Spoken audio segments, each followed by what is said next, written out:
Hi welcome back to my channel. ఈరోజు కథ కొంచెం ఇష్టం కొంచెం కష్టం 18వ భాగాన్ని వినేద్దాం. ఎందుకు విశ్వ నిన్ను నువ్వు మోసం చేసుకుని అమాయకురాలైన దివిని బాధ పెడతావు? ఆమెతో పాటు నీ రక్తం పంచుకు పుట్టిన బిడ్డను కూడా అవమానాలు పడుతున్నాడు. ఒక్కసారి నీ మూర్ఖత్వాన్ని పక్కన పెట్టి నీ మనసుతో ఆలోచించు. అప్పుడు నీ మనసు లోతుల్లో నువ్వు దివిపై దాచుకున్న ప్రేమ బయటకు వస్తుంది అంది విశ్వ అంతరాత్మ. నేనేమీ ఆలోచించాల్సిన అవసరం లేదు. నాకు ఎవరి మీద ప్రేమ లేదు. నేను ఏం చేస్తున్నానో నాకు బాగా తెలుసు. నువ్వు చెప్పవలసిన అవసరం నాకు లేదు అన్నాడు విశ్వ. నీలాంటి మూర్ఖుడికి నేను కూడా ఏమీ చెప్పలేను. కానీ ఒక్కటడుగుతా, నిజం చెప్పు. నువ్వు దివిని వద్దు అనుకుంటున్నావు, కానీ ఆమెకు పుట్టిన బిడ్డను మాత్రం నువ్వు యాక్సెప్ట్ చేశావు. వాడి కోసం ప్రాణమైనా ఇస్తా అంటున్నావు. ఇన్ని రోజులు లేనిది ఈ 10 రోజుల్లో నీ కొడుకు మీద అంత ప్రేమ ఎలా వచ్చింది? ఈ ఒక్కదానికి సమాధానం చెప్పు. నాకింక నిన్ను ఏమీ అడగను విశ్వ అంతరాత్మ అంది. విశ్వ కళ్ళు మూసుకుని ఆలోచనలో పడ్డాడు. ఏంటి విశ్వ ఆలోచిస్తున్నావు? ముందు నేను అడిగిన దానికి సమాధానం చెప్పు అంది విశ్వ అంతరాత్మ. విశ్వ కోపంగా పిడికిలు బిగించి కార్ డోర్ను బలంగా కొట్టి, నేనెవ్వరికి సమాధానం చెప్పాల్సిన అవసరం లేదు. ఎవరు కావాలో ఎవరు వద్దో నాకు బాగా తెలుసు. ముందు నువ్వు ఇక్కడ నుండి వెళ్ళిపో అన్నాడు గట్టిగా. ఓకే విశ్వ, వెళ్ళిపోతా. ఇప్పుడు నాకు సమాధానం చెప్పకుండా తప్పించుకున్నావు. కానీ ఇదే ప్రశ్న నిన్ను రేపు ఇంకెవరైనా అడగచ్చు. ఎవరికెవరికో ఎందుకు? నీ కొడుకే నిన్ను అడగచ్చు. అప్పుడు వాళ్ళకి కూడా ఇలానే చెప్తావా? ఒక్కసారి నీ ఆవేశాన్ని పక్కన పెట్టి నేను అడిగిన దాని గురించి ఆలోచించు అని విశ్వ అంతరాత్మ మాయమైంది. విశ్వ కాసేపు సీటు జారుబడి రిలాక్స్ అయ్యి అక్కడి నుండి ఇంటికి వెళ్ళిపోయాడు. విశ్వ ఇంటికి రావడంతోనే తన గదిలోకి వెళ్ళిపోయాడు. విశ్వాన్ని చూసిన పవిత్ర గారు, ఏంటి వీడు ఆఫీస్కి వెళ్లకుండా ఇంటికొచ్చాడు, పైగా కోపంగా ఉన్నట్లు కనపడుతున్నాడు, ఏమై ఉంటుంది అనుకుని విశ్వ గదిలోకి వెళ్ళారు. విశ్వ 2 చేతులతో తల పట్టుకుని మంచంపై కూర్చున్నాడు. అతని చేతి నుండి రక్తం కారడం ఆమె గమనించారు. ఆవిడ కంగారుగా విశ్వ ముందుకు వెళ్ళి అతని చేతిని పట్టుకుని, ఏమైంది విశ్వ, చేతికి ఇంత రక్తం వస్తుంది అంటూ అల్మారాలో నుండి ఫస్ట్ ఎయిడ్ కిట్ తీసి గాయాన్ని క్లీన్ చేసి కట్టుకట్టారు. ఆవిడ కళ్ళల్లో నీళ్లు చూసిన విశ్వ, అమ్మా ఇది చిన్న గాయమే, నాకేం కాలేదు కదా, ఎందుకు ఆ కన్నీరు అన్నాడు. నీకు అలానే ఉంటుంది విశ్వ, నా బాధ నీకు అర్థం కాదు. చూడు ఎంత రక్తం పోయిందో. అసలు ఏమైంది? ఎవరితో అయినా గొడవ పడ్డావా అన్నారు పవిత్ర గారు. అదేం లేదమ్మా, చిన్న యాక్సిడెంట్ అంతే. చాలా హెడ్ఏక్గా ఉంది, కొంచెం కాఫీ తెస్తావా అన్నాడు. దానికి నువ్వు అంతలా అడగాల, ఇప్పుడే తీసుకొస్తా ఉండు అంటూ ఆవిడ వంటగదిలోకి వెళ్ళారు. విశ్వ కాఫీ తాగి కాసేపు రిలాక్స్ అయి తన అంతరాత్మ చెప్పిన దాని గురించి ఆలోచించడం మొదలుపెట్టాడు. కాసేపటికి ఒక నిర్ణయానికి వచ్చి, ఎవరు ఏమనుకున్నా పర్వాలేదు, నాకు నా బిడ్డ కావాలి. అది ఎందుకో నాకు కూడా తెలీదు. నాకు వాడు తప్ప ఎవరూ అవసరం లేదు అనుకుని బయటికి వెళ్ళిపోయాడు. అలా రోజులు గడుస్తున్నాయి. కానీ విశ్వ దివి ఒకరికొకరు ఎదురుపడలేదు. ఒకరోజు స్కూల్లో పిల్లలందరినీ పిక్నిక్కి తీసుకెళ్ళడానికి ప్లాన్ చేశారు. శిశిర్ కూడా పిక్నిక్కి వెళ్తానని మారం చేశాడు. కానీ దివికి శిశిర్ని పంపడం ఇష్టం లేదు. శిశిర్, నీకు అంతగా పిక్నిక్కి వెళ్ళాలని ఉంటే సండే మనం అందరం కలిసి వెళ్దాం, అంతేకాని నిన్ను ఒక్కడే పంపను అంది దివి. నోమా, నేను మా ఫ్రెండ్స్తోనే వెళ్తాను అన్నాడు శిశిర్. శిశి, చెప్తే అర్థం కాదా? నువ్వు స్కూల్ పిక్నిక్కి ఒంటరిగా వెళ్ళడం నాకు ఇష్టం లేదు. నాకు నీ సేఫ్టీనే ముఖ్యం అంది దివి. దివి మాటలకి శిశిర్ చాలా అప్సెట్ అయ్యాడు. ఆ మరుసటి రోజు దివి శిశిర్ని స్కూల్లో డ్రాప్ చేసి వెళ్ళిపోయింది.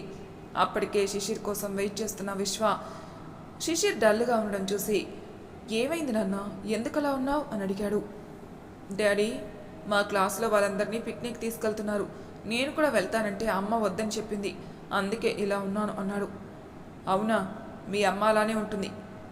నీకు పిక్నిక్కి వెళ్ళాలని ఉంది అంతే కదా, నేను తీసుకెళ్తాను. మీ ఫ్రెండ్స్ కన్నా నువ్వు ఇంకా బాగా ఎంజాయ్ చేద్దు అని శిశిర్ని అక్కడి నుండి బయటికి తీసుకెళ్లాడు. ఆ రోజంతా తండ్రి కొడుకులిద్దరూ బాగా ఎంజాయ్ చేశారు. సాయంత్రం శిశిర్ కోసం స్కూల్కి వెళ్ళిన డ్రైవర్ శిశిర్ స్కూల్లో కనపడకపోయేసరికి కంగారుగా సత్యవతి గారి దగ్గరికి వెళ్ళి, పెద్దమ్మగారు, శిశిర్ బాబు స్కూల్లో లేరు, మొత్తం వెతికాను అని చెప్పాడు. అతను చెప్పింది విని సత్యవతి గారు చాలా కంగారు పడ్డారు. ఒకవేళ దివి దగ్గర ఉన్నాడేమో అని ఆమెకి కాల్ చేశారు.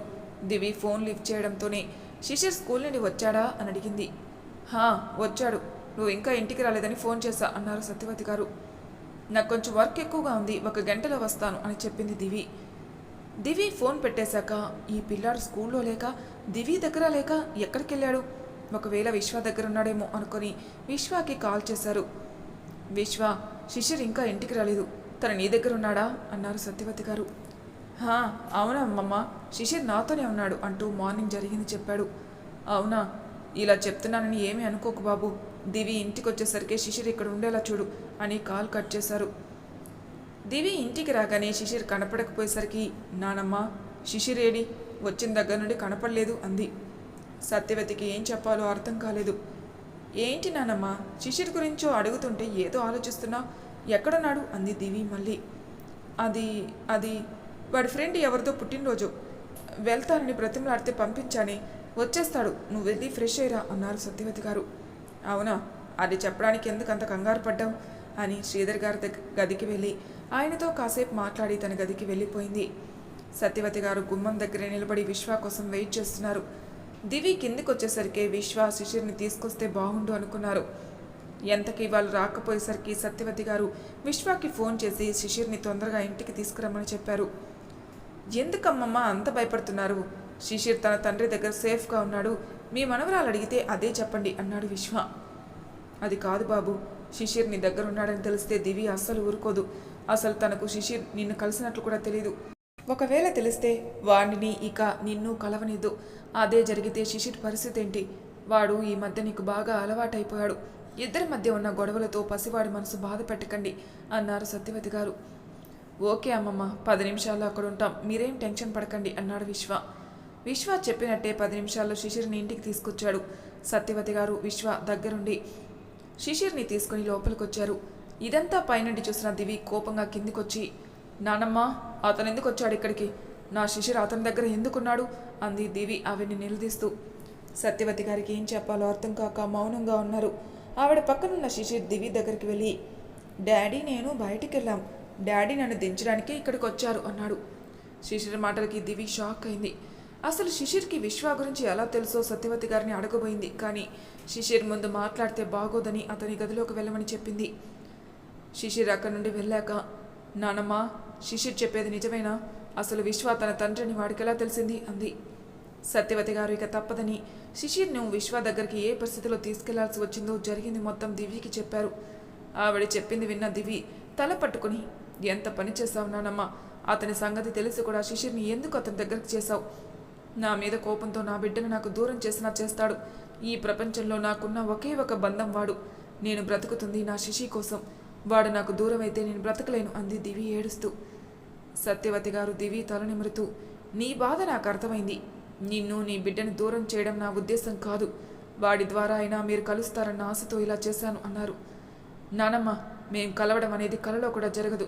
అతడు నా మనసు ఎంత గాయపరిచాడనేది నీకు తెలీదా అంది దివి. చూడు తల్లి, అతని వల్ల నువ్వు ఎంత బాధపడ్డావో నాకు తెలుసు. కానీ శిశిర్కి ఇప్పుడు తండ్రి ప్రేమ చాలా అవసరం. వాడి కోసమైనా మీ ఇద్దరు కలిసి ఉండాలి. అతడు ఖచ్చితంగా మారుతాడు. నీ ప్రేమను అర్థం చేసుకుని మీ ఇద్దరిని పువ్వుల్లో పెట్టి చూసుకుంటాడు అన్న నమ్మకం నాకుంది అంది సత్యవతి గారు. ఆమె మాటలకి దివి నవ్వి, నానమ్మ, అతని గురించి తెలియక ఇలా మాట్లాడుతున్నావు. నా ప్రేమను అర్థం చేసుకునేవాడే అయితే ఎప్పుడూ అర్థం చేసుకునేవాడు. ఇలా నన్ను నమ్మించి మోసం చేసేవాడే కాదు. అతని గురించి నీకు చెప్పినా అర్థం కాదులే, నువ్వు వెళ్ళి పడుకో అని తన గదికి వెళ్ళిపోయింది. దివి గదిలోకి వెళ్ళేసరికి శిశిర్ నిద్రపోతున్నాడు. దివి అతని పక్కన కూర్చుని తల నిమురుతూ, నువ్వు తండ్రి కోసం పరితపిస్తున్నావని నాకు తెలుసు నాన్న, కానీ నీకు మీ నాన్న గురించి తెలీదు. అతను మీ అమ్మకు చేసిన ద్రోహం తెలిస్తే అతని జీవితంలో క్షమించవు. నువ్వు అతనికి ఎంత దూరంగా ఉంటే అంత మంచిదే. ఇక నుండి నువ్వు అతన్ని కలవకుండా నేను చూసుకుంటాను. ఇలా చేస్తున్నందుకు నన్ను క్షమించు అంది. తర్వాత రోజు నుండి దివి శిశిర్ని డ్రాప్ చేయడమే కాకుండా అతన్ని క్లాసులో దింపి మరీ వస్తుంది. స్కూల్ అయ్యాక కూడా తానే వెళ్ళి ఇంటికి తీసుకుని వస్తుంది. శిశిర్ని కలుద్దామని వెళ్ళిన విశ్వ దివి అతని పక్కనే ఉండడం చూసి, ఇది కావాలని నన్ను నా కొడుకుని విడదీయాలని చూస్తుంది, ఎలా అయినా దీనికి బుద్ధి చెప్పాలి అని దివి దగ్గరికి వెళ్ళబోయి పబ్లిక్ ప్లేస్లో న్యూసెన్స్ ఎందుకు అని అక్కడి నుండి వెళ్ళిపోయాడు. ఒకరోజు శిశిర్ సత్యవతి గారి దగ్గరికి వెళ్ళి, తాతమ్మ, ఈరోజు సండే కదా, నాకు ఇంట్లో బోర్గా ఉంది, డాడీకి ఫోన్ చేయి, డాడీ నేను బయటికి వెళ్దాం అన్నాడు. సత్యవతి గారు కంగారుగా, శిశిర్, ఇప్పుడు మీ నాన్నని కలవడం కుదరదు, మెదలకుండా ఇంట్లో ఆడుకో అన్నారు. ఏంటి తాతమ్మ అలా అంటావు? నేను వెంటనే డాడీని కలవాలి, డాడీకి ఫోన్ చేయి, లేకపోతే ఫోన్ నాకే ఇవ్వు, నేనే ఫోన్ చేస్తా అన్నాడు. చెప్తే వినాలి, మీ అమ్మకి తెలిస్తే కోపడుతుంది, మొన్న జరిగింది నీకు తెలుసు కదా అన్నారు సత్యవతి గారు. అప్పటి వరకు వాళ్ళ మాటలు వింటున్న దివి వాళ్ళ ముందుకొచ్చి, ఏంటి శిశి, ఏంటో అంటున్నావు అంది. శిశిర్ తడబడుతూ, మమ్మీ, ఈరోజు సండే కదా, డాడీతో బయటికి వెళ్దామని అన్నాడు. దివి వస్తున్న కోపాన్ని ఆపుకొని శిశిర్ని దగ్గరికి తీసుకుని, చూడు శిశి, నీకు మమ్మీ మాత్రమే ఉంది, డాడీ లేడు, ఉన్నా మనతో ఉండడు. నువ్వు ఇంకెప్పుడు అతన్ని కలవడానికి ప్రయత్నించకు, అర్థమైందా? నీకు ఇంతకన్నా ఎలా చెప్పాలో నాకు తెలీదు. నువ్వు మాత్రం అతన్ని కలవడానికి వీల్లేదు అంది. మమ్మీ, నువ్వు చెప్పేది ఏమీ నాకు అవసరం లేదు, నేను డాడీ దగ్గరికే వెళ్తా అన్నాడు మొండిగా. శిశి, చెప్పేది నీకు కాదు, నువ్వు ఎక్కడికి వెళ్ళకూడదు. బుద్ధిగా టిఫిన్ చేసి ఇంట్లోనే ఆడుకో, లేకపోతే నా సంగతి నీకు తెలీదు అంది దివి కోపంగా. దివి అలా అనేసరికి శిశిర్ కోపంగా తన గదిలోకి వెళ్ళిపోయాడు. ఏంటిది దివి నువ్వు చేసింది?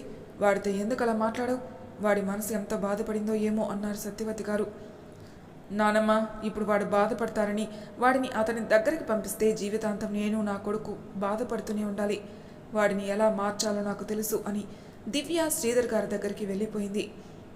శిశిర్ మధ్యాహ్నమైనా గదిలో నుంచి బయటికి రాలేదు. సత్యవతి గారు ఎంత బ్రతిమలాడినా భోజనం కూడా చేయలేదు. దివి శిశిర్ అలా చూడలేకపోయింది. ఏడుస్తున్న శిశిర్ దగ్గరికి వెళ్ళి అతన్ని ఎత్తుకొని కన్నీళ్లు తుడిచి, ఏంటి నాన్న, నువ్వు ఇంకా చిన్న పిల్లాడివా, ఇలా ఏడుస్తున్నావు? మీ ఫ్రెండ్స్ నిన్ను ఇలా చూస్తే ఏమనుకుంటారు? బ్యాడ్ బాయ్ అని చిన్న పిల్లల్లో ఏడుస్తున్నావని అనుకుంటారు. నీకు ఐస్ క్రీమ్ అంటే ఇష్టం కదా, మనమిద్దరం వెళ్ళి నీకు నచ్చిన ఐస్ క్రీమ్ తిందామా అంటూ శిశిర్ డ్రెస్ చేంజ్ చేసి కారులో ఐస్ క్రీమ్ పార్లర్ తీసుకెళ్ళింది. శిశిర్కి ఇష్టమైన ఐస్ క్రీమ్ ఆర్డర్ చేసింది. ముందు తినను అని మారం చేసినా అతనికి ఏవో మాటలు చెప్పి అతనికి తినిపించింది. శిశిర్ కూడా అన్నీ మరిచి నవ్వుతూ ఐస్ క్రీమ్ తింటున్నాడు. ఐస్ క్రీమ్ తింటున్న శిశిర్ ఒక్కసారిగా తినడం ఆపి ఎదుటి టేబుల్ పైన చూస్తూ ఉన్నాడు. ఏంటి నాన్న, తినడం ఆపేశావు? ఇది నీకు ఇష్టమైన ఐస్ క్రీమ్ కదా, తిను ఫాస్ట్గా అంది దివి. శిశిర్ ఆమెకి సమాధానం చెప్పకుండా అటే చూస్తూ ఉన్నాడు. ఏమైంది వీటికి అంటూ శిశిర్ చూస్తున్న వైపే చూస్తున్న దివి అక్కడ విశ్వాన్ని చూసి షాక్ అయింది. వీడేంటి ఇక్కడున్నాడు? మేమిక్కడ ఉన్నామని తెలిసి శిశి కోసం వచ్చుంటాడు అనుకుంది మనసులో. కానీ విశ్వ మాత్రం వీళ్ళని చూడలేదు. ఎవరి కోసమో వెయిట్ చేస్తున్నట్లు బయట చూస్తున్నాడు. ఇంతలో విశ్వ దగ్గరికి ఒక అమ్మాయి వచ్చింది. కూర్చునున్న విశ్వ లేచి, హాయ్ సంజు, ఎలా ఉన్నావు అంటూ ఆమెని హక్ చేసుకున్నాడు. ఇద్దరు నవ్వుతూ మాట్లాడుకుంటున్నారు. అది చూసిన దివికి విశ్వపై బాగా కోపం వచ్చింది. ఏంటి వీడు ఆ అమ్మాయితో అంత క్లోజ్గా మాట్లాడుతున్నాడు? ఎవరా అమ్మాయి అనుకుంది మనసులో. అయినా అతను ఎవరితో మాట్లాడితే నాకెందుకు, నేనెందుకు ఎంత రియాక్ట్ అవుతున్నాను అనుకుంది. కానీ వాళ్ళు అలా నవ్వుతూ మాట్లాడుకుంటూ ఉంటే దివికి అక్కడ ఉండబుద్ధి కాలేదు. శిశిర్, నాకు కొంచెం హెడ్ఏక్గా ఉంది, వెళ్దాం పద అంది. శిశిర్ ఏం మాట్లాడకుండా విశ్వాన్ని చూస్తూ ఉన్నాడు. శిశి, చూసింది చాలు, వెళ్దాంరా అంటూ శిశిర్ని ఎత్తుకుంది దివి. విశ్వ సంజనతో మాట్లాడుతూ తన ఎదురుగా వస్తున్న దివిని చూశాడు. చాలా ఏళ్ల తర్వాత దివిని అంత దగ్గరగా ఇప్పుడే చూశాడు విశ్వ. స్కూల్లో ఒకసారి ఆమెను చూసిన దూరం నుండే చూశాడు. ఇన్ని సంవత్సరాలైనా ఏమీ మారలేదు, అలానే ఉంది అనుకుంటూ వెళ్తున్న దివిని చూస్తూ ఉండిపోయాడు. దివి మాత్రం అతన్ని కన్నెత్తి చూడకుండా అక్కడి నుండి ఫాస్ట్గా బయటికి వెళ్ళిపోయింది. శిశిర్ దివి భుజంపై తలా నుంచి విశ్వానే చూస్తున్నాడు. ఏంటి సార్, ఆమెనే అలా చూస్తున్నారు? సైట్ కొడుతున్నారా ఏంటి? మీకు ఆ ఛాన్స్ లేదు, తనకి పెళ్ళైనట్లుంది, పైగా చేతిలో బాబు కూడా ఉన్నాడు, కనపడ్డం లేదా అంది సంజన. అప్పుడు దివి నుండి చూపు తిప్పుకున్న శిశిర్ని చూశాడు. శిశిర్ చాలా డల్లుగా ఉన్నాడు. శిశిర్ని అలా చూసి విశ్వ మనసు చలించిపోయింది. వెంటనే వాళ్ళ వెనకే వెళ్ళాడు. కానీ అతను వెళ్ళేసరికి దివి కార్ స్టార్ట్ చేసి అక్కడి నుండి వెళ్ళిపోయింది. దివి కార్ డ్రైవింగ్ చేస్తుంది, కానీ తన కళ్ళ ముందు విశ్వ సంజనను హక్ చేసుకున్నదే కనిపిస్తుంది. ఏంటి నేను ఇలా ఆలోచిస్తున్నాను అనుకుని డ్రైవింగ్పై దృష్టి పెట్టింది. కానీ ఆమె ఎంత వద్దనుకున్నా విశ్వ ఆ అమ్మాయితో క్లోజ్గా ఉండడమే గుర్తుకొస్తుంది. తనకి తెలియకుండానే కన్నీళ్ళు వచ్చేశాయి. ఆమె ఏడవడం చూసిన శిశిర్, నేను డాడీ దగ్గరికి వెళ్తా అనడం వల్లే అమ్మ ఏడుస్తుందేమో అనుకున్నాడు మనసులో. దివి భుజంపై చెయ్యి వేసి, సారీ మా, ఇంకెప్పుడు నేను నాన్న దగ్గరికి వెళ్తానని అనను, నువ్వు ఏడిస్తే నేను అస్సలు చూడలేను అంటూ ఆమె కన్నీళ్లు తుడిచాడు. దివి శిశిర్ని హత్తుకొని, సారీ నాన్న, నిన్ను చాలా బాధపడుతున్నాను, నీకు నచ్చింది ఏమీ చేయలేకపోతున్నాను, ప్రపంచంలో నువ్వు ఏది అడిగినా నేను ఇస్తాను, కానీ మీ నాన్నను మాత్రం నీకు ఇవ్వలేను, దానికి గల కారణం కూడా నీకు నేను చెప్పలేను, చెప్పినా నీకు అర్థం కాదు, నన్ను క్షమించు అంటూ ఏడుస్తూ ఉంది. మా ప్లీజ్, నువ్వు ఏడిస్తే నాకు కూడా ఏడుపు వస్తుంది, నాకు నువ్వే చాలు, నాన్న అక్కర్లేదు అన్నాడు శిశిర్ దివిని హత్తుకుంటూ. శిశిర్ అలా అనడం దివికి ఆశ్చర్యాన్ని కలిగించింది. వెంటనే కన్నీళ్లు తుడుచుకొని, సారీ నాన్న, ఇంకెప్పుడు ఏడవను అంటూ శిశిర్ నుదుటిపై కిస్ చేసి కార్ స్టార్ట్ చేసింది. ఏంటి విశ్వ, అంత సడన్గా ఎక్కడికి వెళ్ళావు? ఇంతకు ముందు వరకు బాగానే ఉన్నావు కదా, ఇప్పుడు ఏమైంది అంత డల్గా అయిపోయావు అంది సంజన. నేను బాగానే ఉన్నాను సంజు, ఇంకేంటి అమెరికా విశేషాలు చెప్పు అన్నాడు. ఆమెతో ఏదో మాట్లాడుతున్నాడే కానీ అతని మనసంతా శిశిర్ పైనే ఉంది. శిశిర్ ఎందుకు అంత డల్లుగా ఉన్నాడు అని ఆలోచిస్తూనే ఉన్నాడు. సంజు చెప్తూనే ఉంది, అతను ఆలోచిస్తూనే ఉన్నాడు. సంజన మాట్లాడడం ఆపి, ఏంటి విశ్వ, నేను చెబుతూనే ఉన్నాను, నీ ధ్యాస మాత్రం ఏంటో ఉంది, అసలు ఏం ఆలోచిస్తున్నావు చెప్పు అంది. సారీ సంజు, ఏదో బిజినెస్ టెన్షన్ అంతే. సరే మనం మళ్ళీ మీట్ అవుదాం, నాకు చిన్న పనుంది అని అక్కడి నుండి వెళ్ళిపోయాడు విశ్వ. సంజన వెళ్తున్న విశ్వానే చూస్తూ విశ్వ ఎందుకో అలా కొత్తగా బిహేవ్ చేస్తున్నాడు అనుకుంది. విశ్వ ఇంటికి వెళ్ళగానే మధుకర్ గారు అతన్ని పిలిచి, సంజనాని మీట్ అయ్యావా? నువ్వు నీ నిర్ణయం ఏంటో చెప్తే నేను నా ఫ్రెండ్కి చెప్తా. వాడు ఇప్పటికే చాలాసార్లు కాల్ చేశాడు. 4 సంవత్సరాల నుండి నీ మాట కోసం వెయిట్ చేస్తున్నారు వాళ్ళు. అమ్మాయికైతే నువ్వు నచ్చావు, తనకి ఎలాంటి అభ్యంతరం లేదు. నువ్వు నీ మనసులో మాట చెప్తే మేం ప్రొసీడ్ అవుతాం అన్నారు. విశ్వ విసుగ్గా, మీ ఇష్టం వచ్చింది చేయండి డాడీ, మీరు ఎలా చెప్తే అలా వింటాను అని పైకి వెళ్ళిపోయాడు. అప్పటి వరకు వాళ్ళ మాటలు వింటున్న పవిత్ర గారు మధుకర్ గారి దగ్గరికి వచ్చి, ఏంటండి ఇది, మీరు పెళ్లి గురించి అడగడం, వాడు ఓకే చెప్పడం, అసలు ఏంటిదంతా? మొన్నటి వరకు ఏదో వాళ్ళిద్దరి మధ్య గొడవ వలన విడివిడిగా ఉంటున్నారనుకున్నాం. ఇప్పుడు వాళ్ళ మధ్య శిశిర్ ఉన్నాడు. వీడు పెళ్లి చేసుకుంటే వాడి పరిస్థితి ఏం కావాలి, అది ఆలోచించారా మీరు అన్నారు. పవిత్ర, నేను ఆలోచించే ఈ నిర్ణయానికి వచ్చాను. నేను ఈ మ్యారేజ్ ప్రపోజల్ పెట్టింది కూడా వాడి మనసులో మాట తెలుసుకోవడం కోసమే. అసలు వాడికి నిజంగా భార్య బిడ్డలపై మమకారం ఉంటే ఈ పెళ్లికి ఒప్పుకునేవాడా చెప్పు? మీ ఇష్టం అన్నాడు అంటే వాడికి ఇక దివితో కలిసి ఉండడం ఇష్టం లేదనే కదా అర్థం అన్నారు మధుకర్ గారు. అది కాదండి, కనీసం ఇప్పుడు శిశిర్ కోసమైనా వాళ్ళు ఒకటవ్వాలి కదా. వాడి భవిష్యత్తు ఏం కావాలి? ఒకసారి నేను వెళ్ళి వాడితో మాట్లాడొస్తాను. మీరు అప్పుడే వాళ్ళకి ఏ నిర్ణయం చెప్పొద్దు అని విశ్వ గదిలోకి వెళ్లారు పవిత్ర గారు. విశ్వ మంచంపై పడుకుని ఏదో ఆలోచిస్తూ ఉన్నాడు. పవిత్ర గారు అతని పక్కనే కూర్చుని, ఏంటి నాన్న అలా ఉన్నావు, ఒంట్లో బాగలేదా అన్నారు. అదేం లేదమ్మా అంటూ ఆవిడ ఒడిలో తల పెట్టుకుని పడుకున్నాడు విశ్వ. పవిత్ర గారు విశ్వ తల నిమృతూ, విశ్వ, నాన్నగారు సంజనాతో నీకు పెళ్ళి అంటున్నారు. నీకు నిజంగా ఆ అమ్మాయిని చేసుకోవడం ఇష్టమేనా అని అడిగారు. అమ్మా, అప్పుడు నా మైండ్ అస్సలు బాలేదు. డాడీ అలా అడిగేసరికి నేనేదో చెప్పేశాను. నేను కొంచెం ఆలోచించుకోవాలి, అప్పుడే నా నిర్ణయం చెప్పగలను అన్నాడు విశ్వ. విశ్వ, నేను ఇలా అంటున్నానని నువ్వు కోప్పడుకు. నీకు పెళ్ళైంది, ఒక బాబు కూడా ఉన్నాడు. మీ మధ్యన ఉన్న గొడవలు పక్కన పెట్టి ఆ పసివాడి కోసమైనా నువ్వు కోడలు కలిస్తే బాగుంటుందిరా. తల్లిదండ్రులుగా ఇప్పుడు వాడికి మీ అవసరం చాలా ఉంది అన్నారు పవిత్ర గారు.